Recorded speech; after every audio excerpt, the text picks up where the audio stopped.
Maybe that's just me, but I'm not going to be in a job where every single day I watch children struggle to learn to read and I'm not fixing it. I was in the Marine Corps, and it functions very similar to that.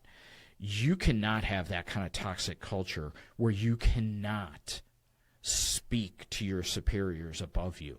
But if you bring a bona fide complaint up to your superior, even if you're on the lowest rung of the totem pole, and they disregard you, and it's something that is important and potentially an illegal order. Let's just go there.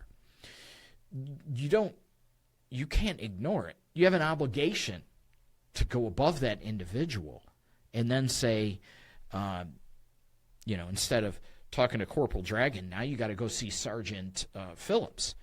And you got to say, Sergeant Phillips, Corporal Dragon will not deal with this issue. I think this is an unlawful order, and here's why, and here's what do we do. Then that individual has an obligation to answer that. And that's, I'm just not seeing that confrontation. It's not confrontation that you're wrong, I'm right. It's confrontation of, hey, we're not doing this right. How do we do this together? And the teachers need to speak up. 100% they need to speak up. But if they feel that they can't speak up, that's a culture of toxicity that starts at the head.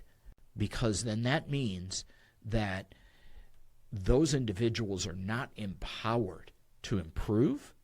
They're simply there to follow. And those are not the best organizations. Those are not the best businesses. Those are not the best individuals, and they're certainly never going to get to excellence, because you only get to excellence by confrontation and failure and pushing through it. And that's what I'm not seeing.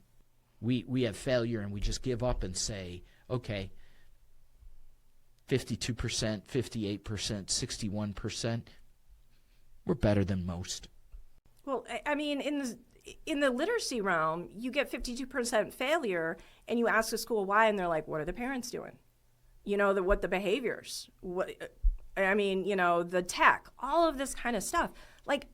Maybe this is just me, and I did spend a hell of a long time in a really difficult government job.